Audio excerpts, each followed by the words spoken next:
A večeras ću govoriti o jednoj temi i to je podnarudžbi. Nisam to stavio na popis za seminar i onda sam dobio povratne informacije zašto niste odlučili govoriti o gnjevu Božjem. I moram priznati, malo sam razmislio o tome, a to je često puta u tim knjigama koje govori o atributima Bože.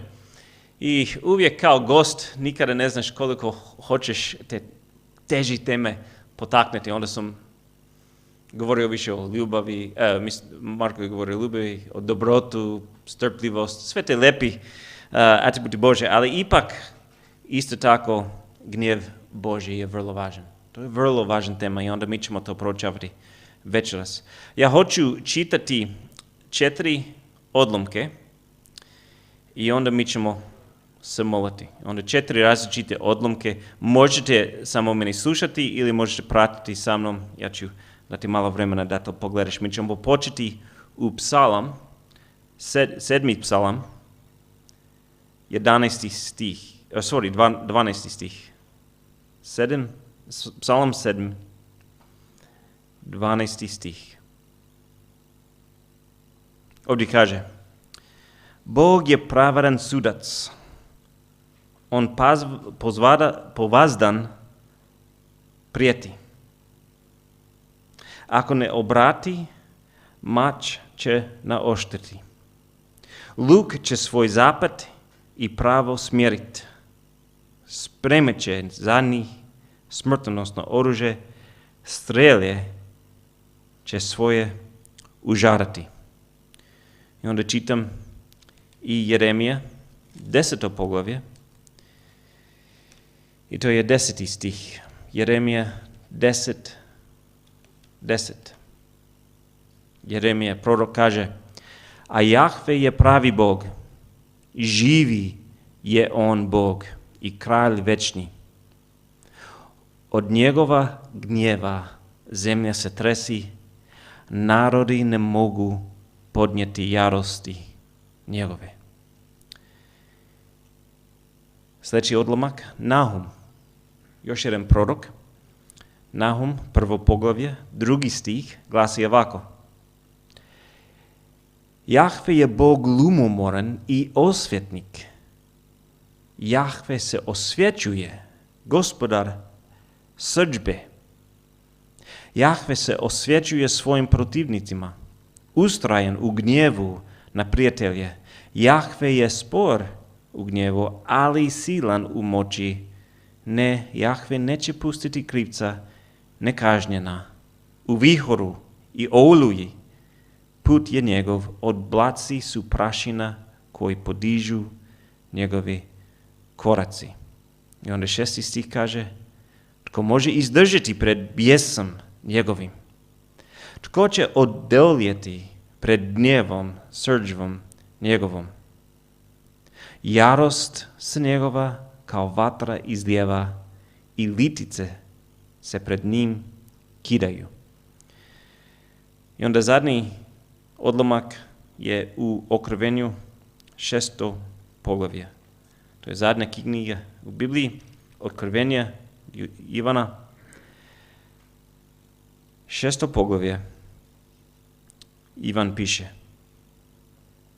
u 15. stih: Zemaljski kraljevi, velikaši, vojskovođe, bogataši, mogućnici, svi, robovi i slobodni, sakriš se po špiljama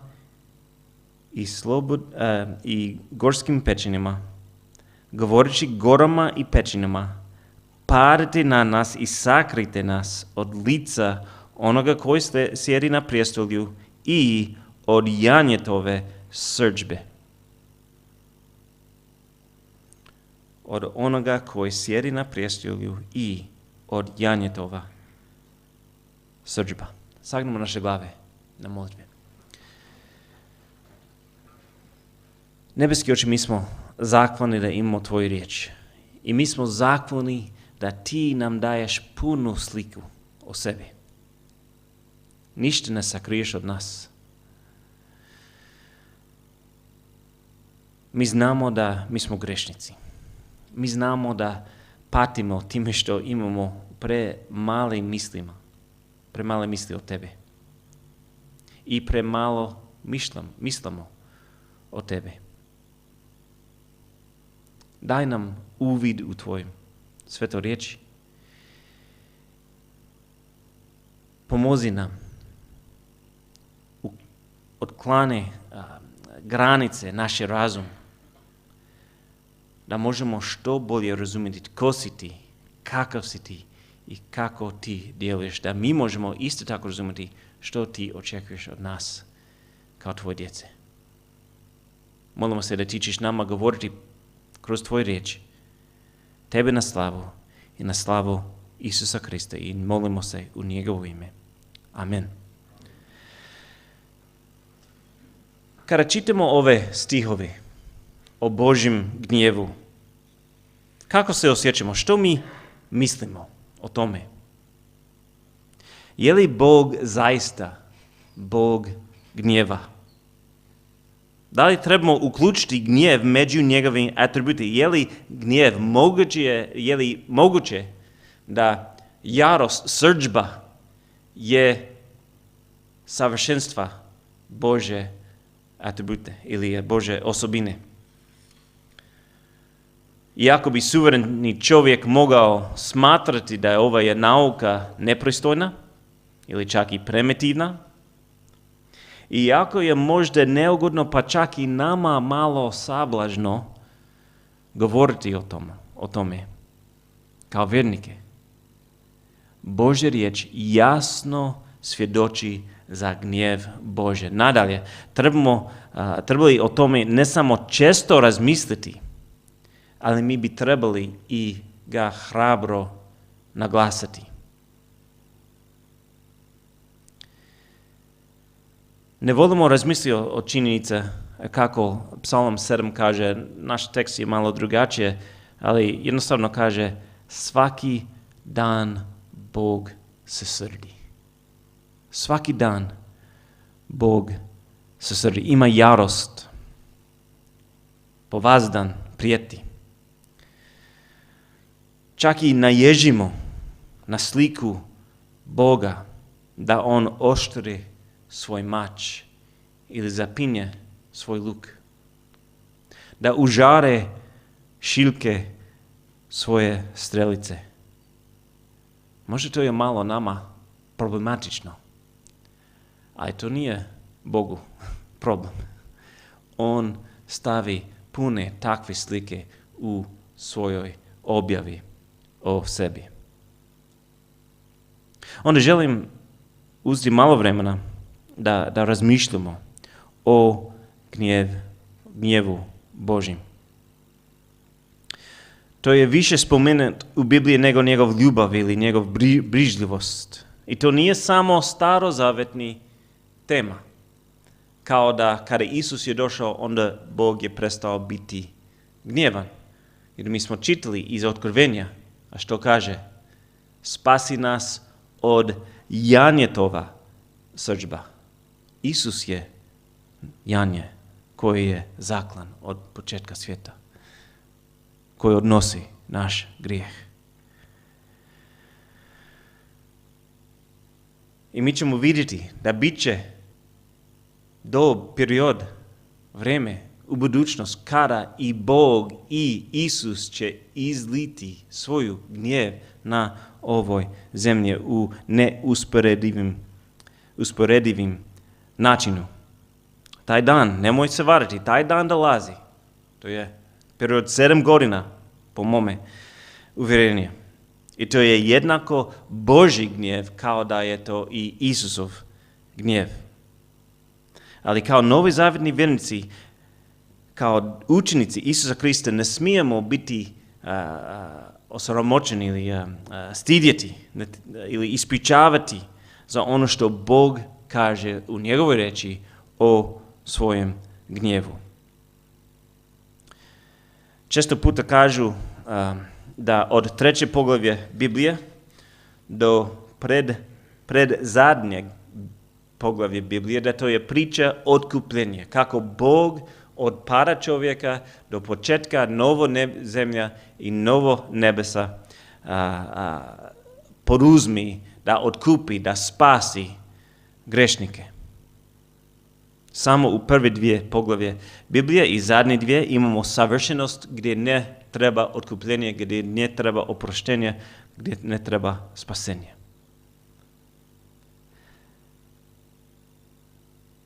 Ako je Biblija priča o otkupljenju Božjem, onda Božji gnjev je pozornica na kojoj priča se izigrava. Bez Božjeg gnjev, bez Božjeg gnjeva, Božja milost, Božje milosrđe, ljubav, otkupljenje ništa ne znači. Onda da imamo definiciju, to su stihovi što sam čitao, definiciju Božjeg gnjev. Jedan teolog kaže da Božji gnjev znači da strašno mrzi sve grijehe. To je reakcija Božje pravednost prema nepravednosti. Ili njegova sveta reakcija na gnusoba grijeha. Bog, zbog svoje svetosti i pravednosti i drugi atributi mora suditi sve grijehe i on će suditi svim grijehom svojim gnjevom. Svaki grijeh će on suditi svojim grijehom. To je realnost. To je neizbježljiv. Onda mi trebamo pažljivo razmisliti o gnjevu Božjem. Tako da mi možemo bolje razumjeti te drugi atribute Božje, da imamo pun sliku tko je Bog, ali isto tako mi moramo to razumjeti da bolje ili imamo više suočavanja, samilost sa ljudi koji su oko nas, koji su na propasti, ako mi ih ne upozoravamo i pozivamo ka Kristu, jedino rješenje za Božji gnjev. Onda mi ćemo pogledati 5 pojava Božjeg gnjeva večeras. 5 pojava Božjeg gnjeva. Prvi vidimo u Bibliji Božji gnjev u intervencije. I kada mi razmišljamo o Božji gnjev, to je valjda prva stvar što dođe na umu. To je kada Bog intervenira ili namete u povijest čovjeka da odmah i brzo i strašno sudi grijeh. To je ono što mi najčešće vidimo u Starom Zavjetu. To ono što mi vidimo u vrtu kada Bog je izbacio i Adam i Eva iz vrta.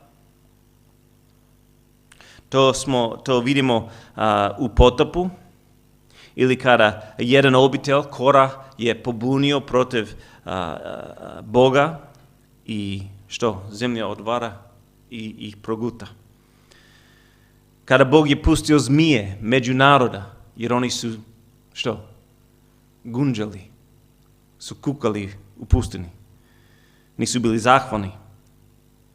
Ili kada Izrael napravio zlatno tijelo.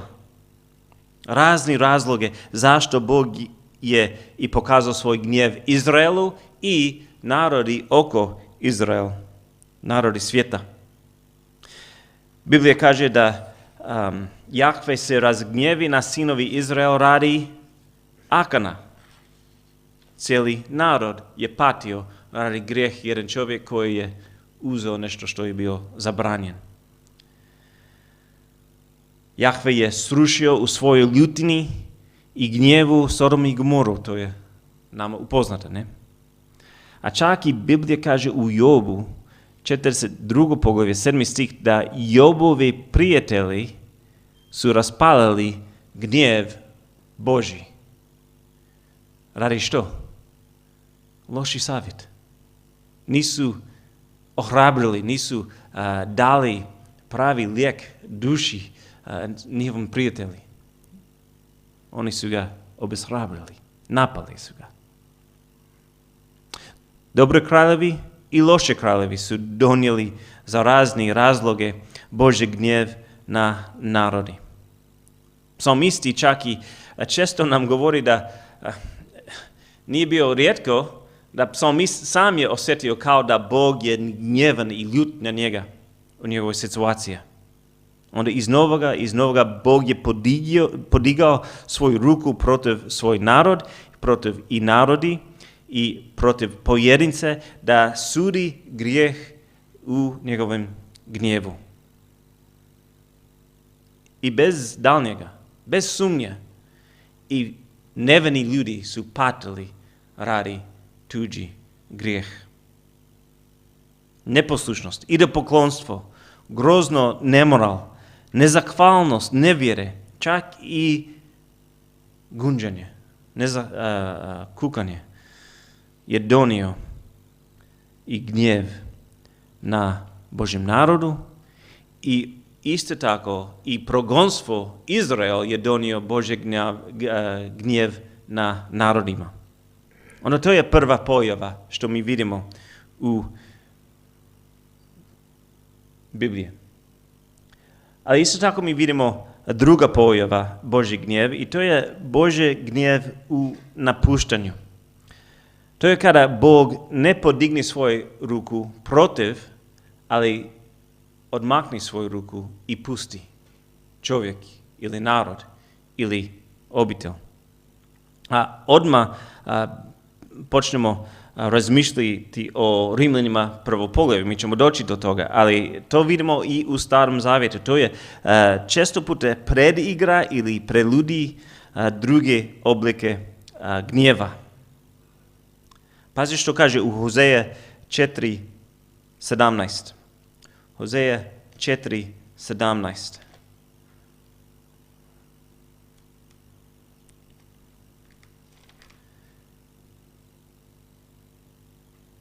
Prorok kaže, Efraim, jedan pleme Izraelova, se udružio sa kumarima. To je idolopoklonički pleme. Pusti ga. Pusti ga. Neću više s njim. Psalam 81, 11 i 12. Psalam 81. Kaže ovak. To je 12. i 13. Ali moj narod ne slušaše glasa mojega. Izrael me ne posluša, zato ga pustih okorljenom srcu njegovu. Neka hodi kako mu se hoće. Neka oni čini što hoće. Gotovo sam s njim. Ja ih napuštam. Čak i vidimo u prvom poglavlju Izreke, kada imamo ova slika mudrost koja je kao osoba govori, poziva na ljudi da sluša, da pazi, osobito mlade dečki. A u prva poglavlje 24 stih kaže, koliko sam vas zvala, a vi ste odbili. Pružila sam ruku, ali nitko ne opazi, nego ste odbacili svaki moj savjet i niste poslušali moje opomene. Zato ću se i ja smijeti vašoj propasti.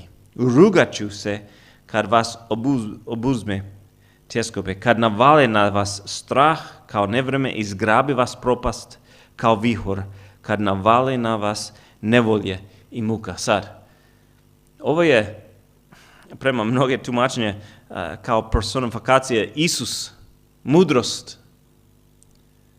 Jer u Novom Zavjetu kaže da u njemu je sav mudrost Božji. A kako se osjećaš kada čitaš, ja ću ismijeti na vas.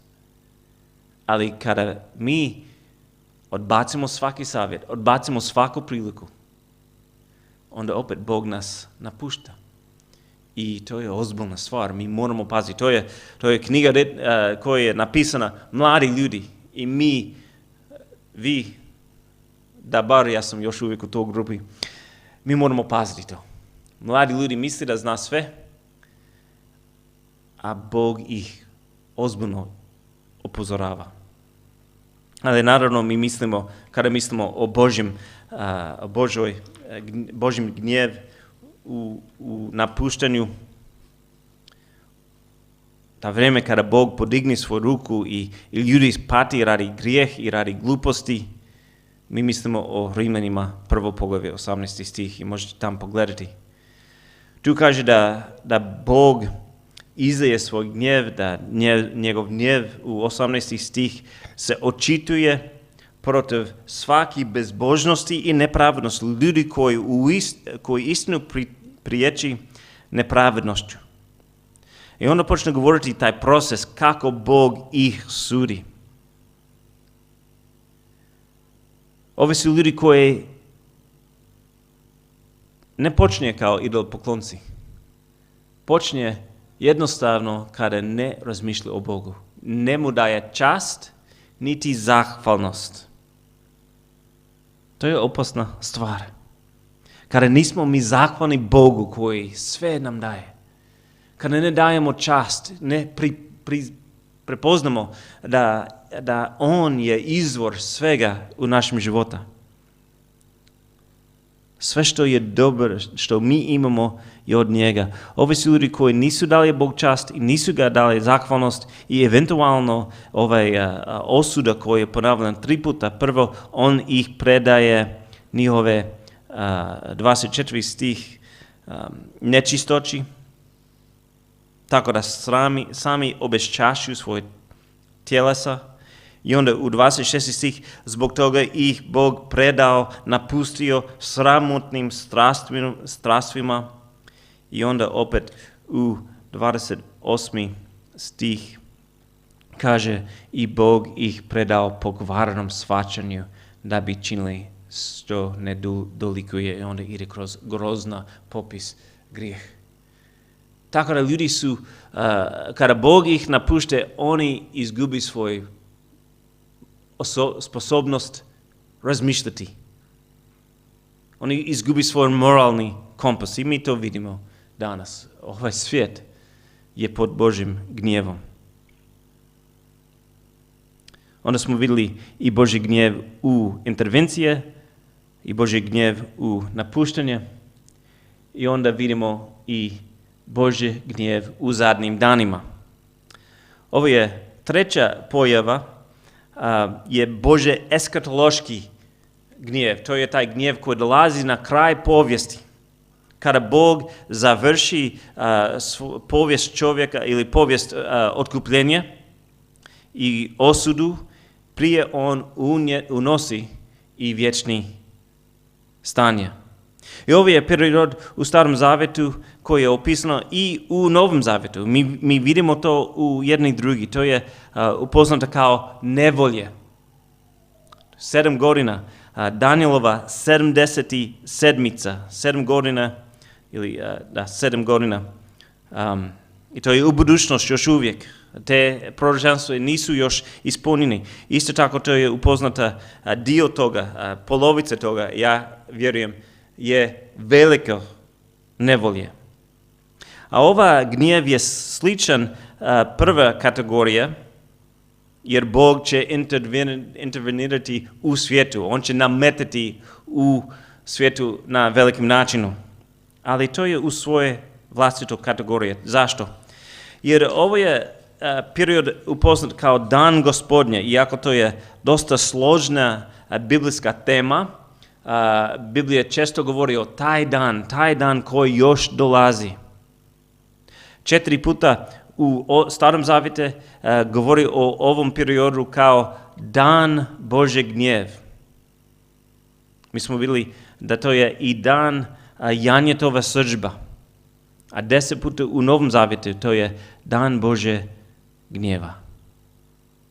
Ovo je jedinstven izražaj Božji gnjev. To je jedan razlog zašto to je i u svojoj posebnoj kategoriji. U Jeremija 30. poglavlje 7. stih kaže: jao, jer veliki je dan ovaj, slična mu ne bi vrijeme nevolje za Jakova, Izraela, ali na kraju će se izbaviti iz nje. Onda to je dan i nema sličan dan u povijesti svijeta. Isto tako Isus kaže, kao i Daniel, kao i Joel. Ali Isus kaže da to je, da će biti tada toliko nevolje kakav nije bilo od postanka svijeta do sada, niti neće biti. Niti neće biti. Onda to je jedinstven izražaj Božjeg gnjeva, ali to je isto tako jedinstven u svoj intenzitetu. Mi bi mogli čitati razni stihovi iz Izaije, iz Joela, Luka, Otkrivenja, ali to je dan kataklizmičkih događanja i kozmički prevrata. To znači da će biti zemljotrese, oluje, grom, čak i litice, kako smo vidjeli, čitali, će kiraju. Govori o nebeski vojska, a to ne govori o demoni i antile, to govori o sunce, o mjesec, o zvijezde koje će pasti. I to će, opet, to je jedinstveno u svojem intenzitetu, nema drugi dan takav. Isto tako je jedinstven u svojem dosegu. Mi to vidimo u Otkrivenju 3. poglavlje 10. stih kada Isus kaže crkvi: ja ću tebi sačuvati od časa kušnja koji će doći na sav svijet, ne na dio svijeta, na sav svijet, da podvrgne kušnje stanovnike zemlje. Stefanije isto tako slaže se s tim da to je i na cijelo svijet. Kaže, svu će zemlje sazeći, jer on će uništiti, zatrtati sve stanovnike zemlje.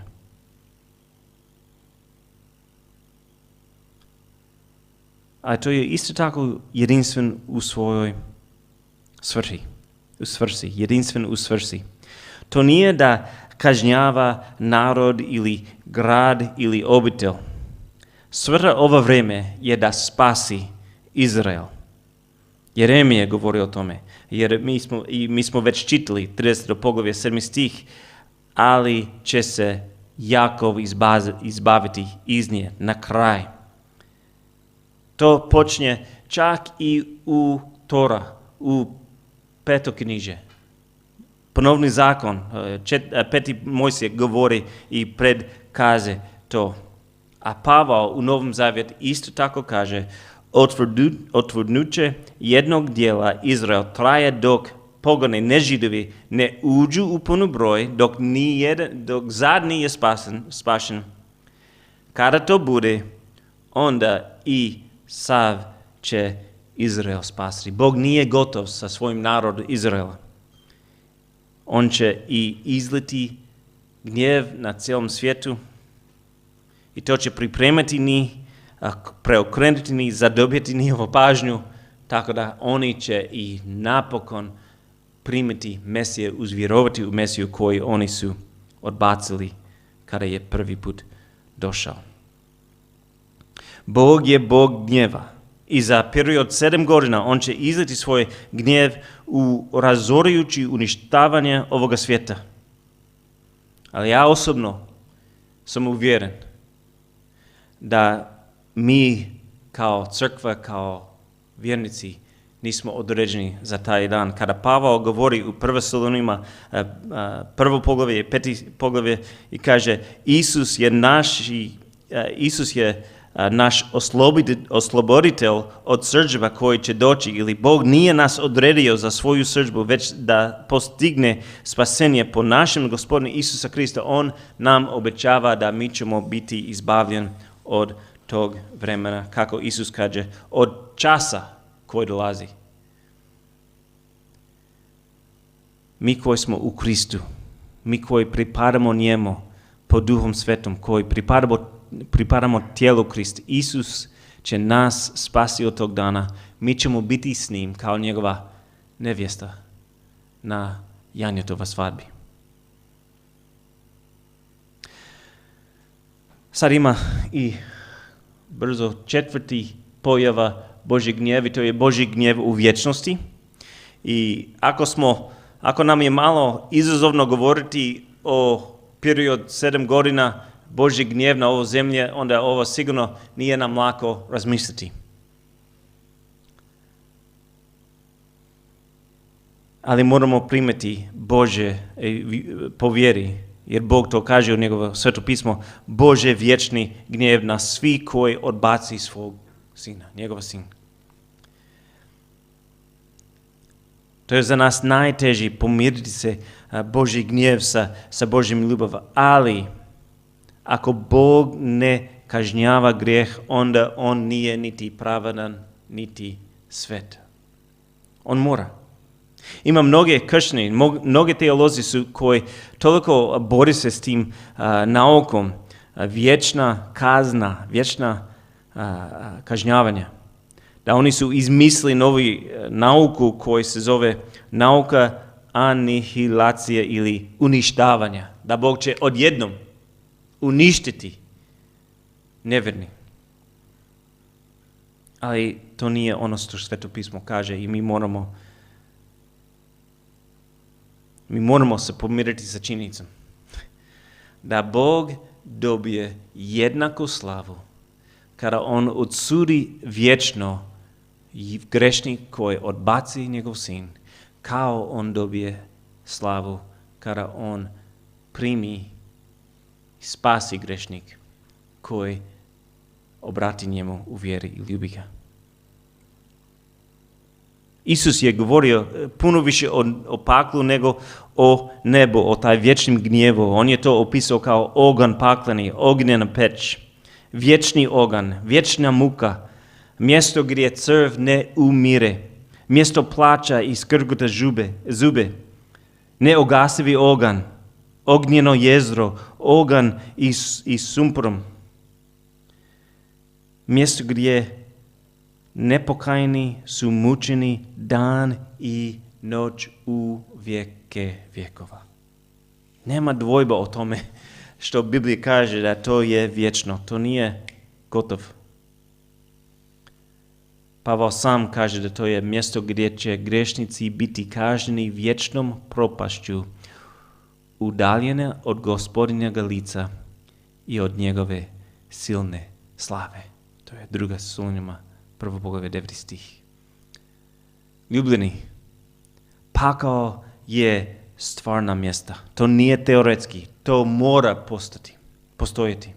Ako ne postoji, onda Bog je lažac, on je varalica, on je rekao nešto što ne postoji.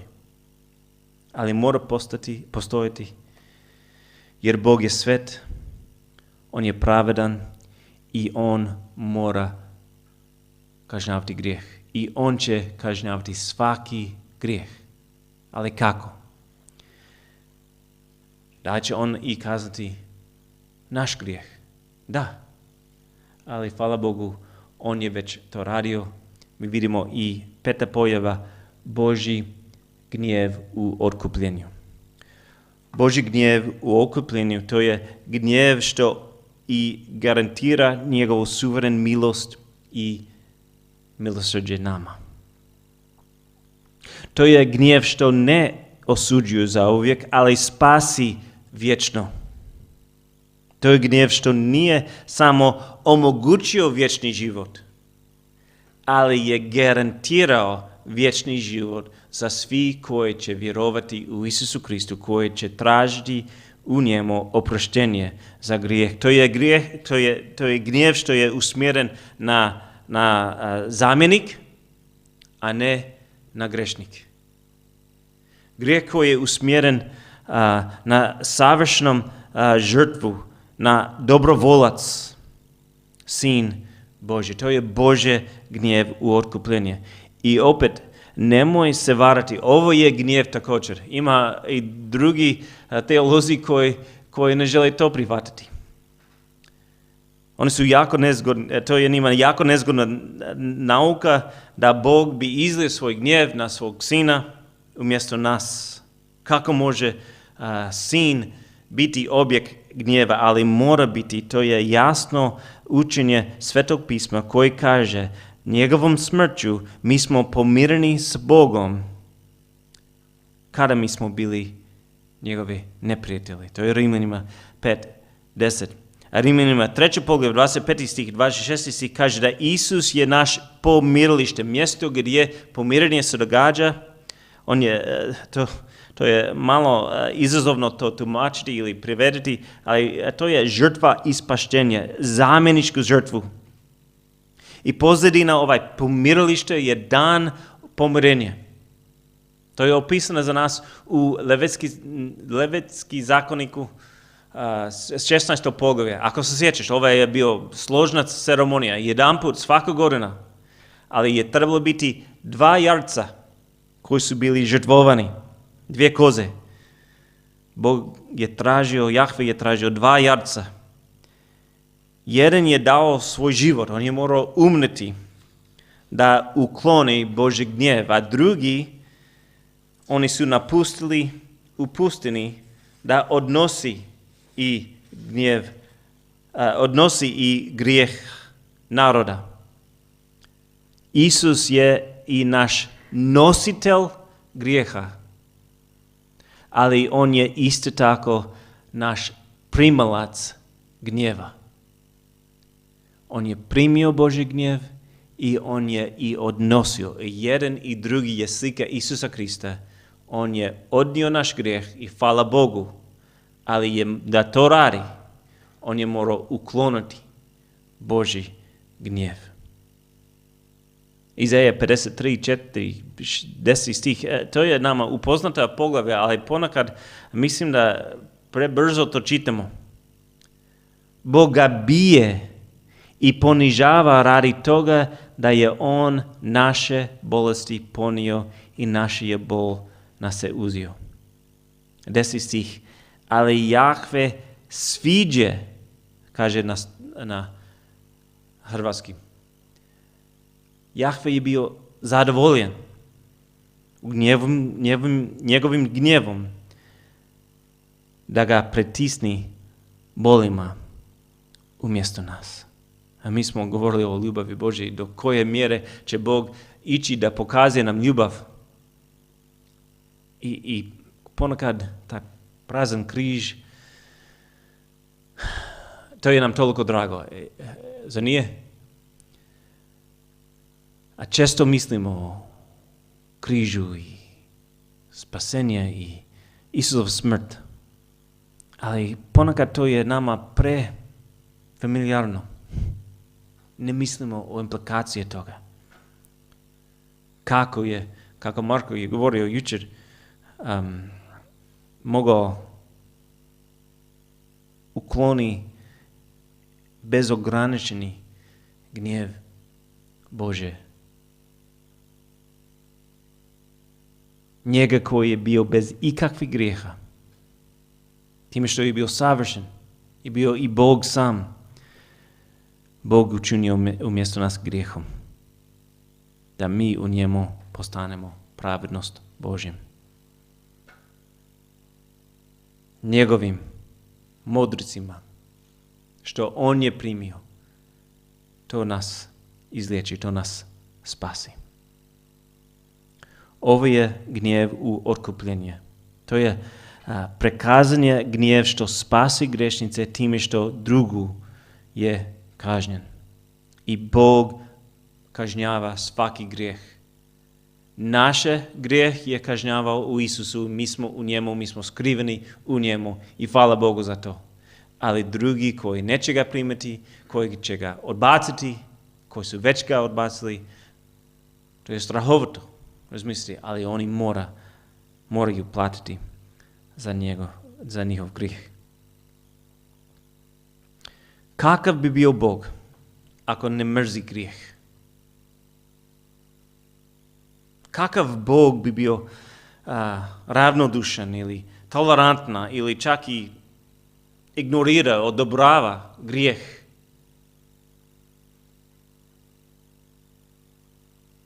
Ne bi bio on sveti ili pravedan.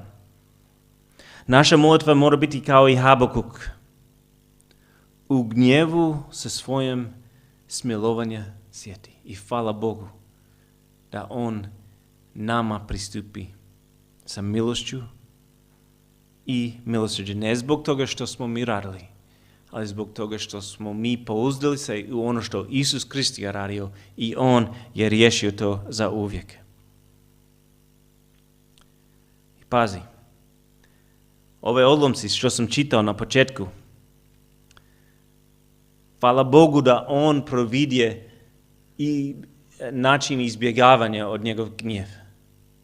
Psalam 7 kaže, ako čovjek ne pokaje, onda Bog oštri svoj mač. Nahum 1:7 stih kaže, odmah poslije, Jahve je dobar onima koji se u njeg uzdaju, on je okrilje u dan nevolje, poznaje one koje njemu utječu. Hvala Bogu. Ova doktrina je važna jer to probudi nebrižljiva duša. Čak i zatresi i lažni vjernik. Mi moramo biti sigurni da mi smo bježali od gnjeva Bože i mi smo trčali do Isusa Krista, da nađi u njemu spasenje. Ako niste poduzeli tu korak, ako to je vama nerazumljiv, ili ako baciš se između sigurnost, uvjerenje o tome i ne znaš ako si zaista to radio, nemoj napustiti ovu prostoriju da ne to rešiš večeras. A opet, pakao nije neka teoretska doktrina. Mi trebamo uvjeravati ljude da budu pomireni sa Bogom. Mi moramo, kako Pavao kaže, propovjedati svakom stvorenju da oni budu popuno u Kristu. Znate li što je najčešće ponovljena zapovjed u Bibliji? Što najčešće se nalazi u Bibliji, zapovjed. Ne boj se. Ali s druge strane, Isus je sam rekao, bojite se radije onoga koji može i dušu i tijelo uništiti u paklu. Mi moramo biti zahvalni da mi smo u Kristu izbjegavali od gnjev Bože. Ali isto tako, mi moramo to uzeti u obziru da imamo, kako smo rekao, pun sliku Boga. Da mi u istinu ga štujemo. On nije samo Bog koji je bogat u milosti i milosrđe. On je Jahve nad vojskama. Zamislite što to znači. On ima na raspolaganju anđele, vojske anđele. On je božanski ratnik, čije je mač oštar, čije je luk spreman i čije je strelice i užari. Ali on je nama milostiv i moramo tu cijelu sliku držati na umu. Ja sam bio jako ohrabren čuti od mladih ljudi, neki od vas, kako nastojite evangelizirati Skopje, Makedonije. Da ljudi ide na trg i razgovara s ljudima. I ja vjerujem da vi ste kao i naše mnoge svjedočili. Valjda ste čak i patili za toga. Ljudi su vas nazvali luđaci, o čemu govoriti, izdajnici svog naroda radi Isusa. Ali nemoj odustati. Nastojimo da uvjerimo ljudi, da se pomirimo, da se pomiruju sa Bogom. Jer Bog je ratnik koji će izliti svoj gnjev na svaki grijeh. I hvala Bogu da on je to radio na Isusa, a ne nas. Mi ćemo imati Gospodine večera, ne? I možemo zahvaliti Bogu za križ. Da on je u svojoj mudrosti savršen način je stvorio da i zadovoljava svoj gnjev, ali isto tako da nam pokazuje i milost.